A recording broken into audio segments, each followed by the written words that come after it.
In the unfortunate event of a car breakdown that leaves you stranded, it's very useful to have a kit of tools and supplies, which you should keep in your car at all times. An emergency kit can mean the difference between being stranded waiting for help and being able to get right back on the road. Here is a list of important supplies to always keep in your car.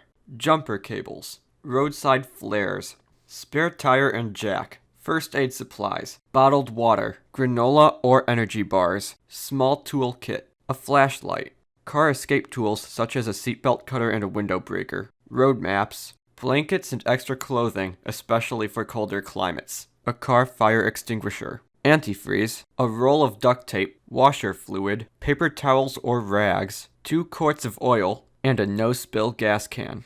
You can often find these items being sold as kits online or at automotive stores. If you find yourself stuck on the side of the road and can't receive immediate help, a kit containing these items will prove very useful.